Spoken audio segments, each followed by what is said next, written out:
Okay, well, let's begin adding this tranny cooler. Now, I've never done this before. I've rebuilt two trannies, but I've never added a cooler. Should be a simple job, but then again, nothing is simple on a truck that's all crusty like this. That's 16, 17 years old and all rusty. But anyways, you gotta pop, I think 6 or 7 these things. This is your famous GM snaps. Basically, the center comes up, and then you can pull the rest of it. Let me grab the right tool. There you go. That's how it goes. Just pull in the center, and then you can pull the whole thing out. Okay, so this comes off now. That was easy. Okay, next thing we gotta take this thing off. You got these little plastic clips that you turn. Hopefully, show you here. You just turn them till they click, and then you can pull it. Okay, so after you twist these off and remove this bolt, let me set it down somewhere and lose it. Then all you have is at the end is these kind of clips. They're like spring-loaded clips, and you just pull on it, and they just pop out on both sides. Try to kind of do it gently so you don't break anything. Grab it on both sides or something, and just yank it. There it goes. And I think that's it. Yep. So this thing comes off.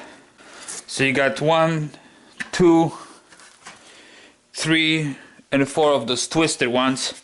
One screw in here, and you just pull on these metal clips. Alright, so now you see the old transmission cooler, if you have one. This is HD transmission, 2500 HD truck, so it's got a cooler. Some trucks don't have it, but you can see the size of it. I mean, it's I don't know how, this is 4 inches by maybe 8 inches, and as you can see, half of it is plugged solid pretty much, so it wasn't doing any cooling anyways. So to disconnect this little cooler, original cooler, you got these 2 little clips. I don't know if you see, you probably can't see it, but it's a standard GM fitting. You pull this little clip with a pick. You try to get behind it or peel it from this side first just to move it a little bit, and then behind it and pull it. I don't know where I'm pointing my camera here. So you push it off here, and then behind it and pull it off, and then you can pull these lines down. But you see what happened here. This is so stuck. I was banging on it to try to pull it off, and it broke off from the cooler, which is fine, you know, because I'm replacing it, so I don't care. So I'm gonna try to put some penetrating oil and spin it and work it to get this thing free. So once your cooler's disconnected, then it's you know, you got those 2 plastics, typical GM things where you lift the center, and then you got a couple bolts here, and then we'll remove this thing off. There it goes, now it popped. See all the nice rust inside? That's what's kept this thing stuck.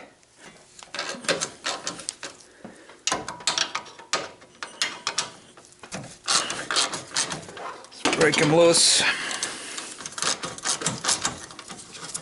So anyways, your typical GM, lift the center, and then the whole thing comes out just like it was on top here, holding the plastic cover. Actually, since I don't need those anymore, you keep them somewhere, because you're going to be missing some later if you work on this GM vehicle. These little double pull center, and then these little clips, they're everywhere, and you could be missing one or will break one. It's always a good idea to keep those, since I'm not going to be reusing them. What's really nice about this truck is this whole radiator support, bottom, top, and this bracket here. It's all made out of aluminum, which is just absolutely awesome, because it does not corrode. Like you see, this is the steel part, it's all corroded, but not this. And that's important, because a lot of old vehicles will drop the radiator on the highway, you know. Hit a bump or something, and the whole radiator will come down because it's all rotted underneath. And you don't have to worry about on these Silverados. I don't know if it's, you know, just the old ones, but I'm glad to see all aluminum everywhere here. And let me dive underneath, show you. Because the paint is all peeled off. See all that shiny aluminum? That's awesome. So, hey, at least it's one positive. At least one part isn't rotted on this truck. So anyways, next we're gonna clean these these fittings here, these flares on the end. But before I do any cleaning, you want to plug it. So I'm going to use earplugs. You know, roll the earplugs and stuck them in there. So when I clean it with Scotch-Brite and I work on it, I don't drop any dirt inside of. Now, this is returned to the transmission, so I really have to worry about this one. This one is coming from the transmission. I'm going to be flushing all the fluids, so if I put any dirt in there, it will just blow out into the bucket. But this being returned, I can introduce metal or, you know, whatever junk falls in there. So I'm just going to use earplugs and put them in there. It's just, I don't know, I just came up with that idea just now. So you just roll them to the small like that. Don't drop them in completely. And let them expand just like so. Make sure you leave some so you can pull them out. It'll be hard to fish them out later. So just when you roll them to this, see how the end is big, so I won't drop any in, and just drop them in like so. And it's an earplug, and these are tough foam earplugs, so they'll expand and keep the junk out. Anyways, let me clean these things with Scotch-Brite once they expand. Now if you decide to actually cut the lines here, because you don't want to have a hose looping, or I don't know how this is going to work. I'm going to put this cooler here and see what I have to do, because you don't want to have sharp bends in the hose. And if you want to end up cutting this this line, use this kind of cutter. You know, this is the one that you just squeeze here by spinning this tighter, and you spin it around to cut the line. Don't use unless you're removing whole lines and you'll be flushing everything. Don't use a hacksaw, because by cutting it, obviously you're going to put all kind of metal shaving inside of you know, both lines. And if you're not flushing the system, even if you're flushing the system and this is your flushing point, this is going to be your return line. You can never flush this one out unless you're disconnected by the tranny. So that's something to remember. Don't use a hacksaw, use this kind of a cutter, which kind of hard to get it in there and cut it. You would probably have to unsnap this little holder there, retainer, and move the lines down underneath the vehicle and do all the cutting here, because it's kind of limited here space wise. But just something to remember, don't grab a hacksaw and start cutting, because you're going to end up with metal inside of your transmission. So I'm just cleaning it up with a Scotch-Brite so there's no rust or deposits on this thing, so when I slip my new hose, it's nice and clean.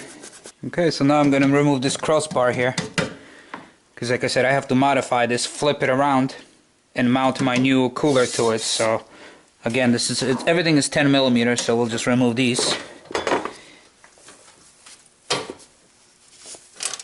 There it goes. Okay, so this bar was like this before, with the slips taken out, like so. You see it? All I'm doing is flipping this thing around and mounting it like that. So then I can mount my new cooler to it. See, this is going to be like so. And here's my cooler. And I'm going to mount my cooler to this bar. I mean, it's perfect. And it fits right underneath. I'll show you once I have it drilled and mounted. Unfortunately, the only issue is this bolt here with this little washer that hold this little bracket.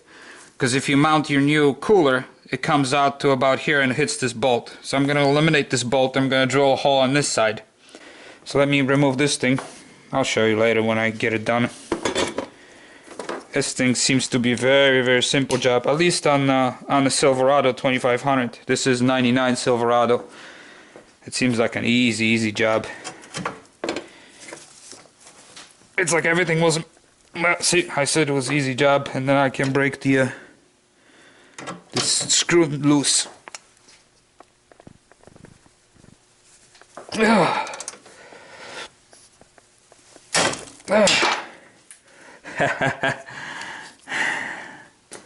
Yep. Like I said, everything is easy till you start breaking stuff, but again, I'm not using this, so I don't care. Let me put this down. Yeah, so so this is what I had, and obviously just snapped it off, but like I said, I wasn't going to use it. I need to eliminate anything on this face.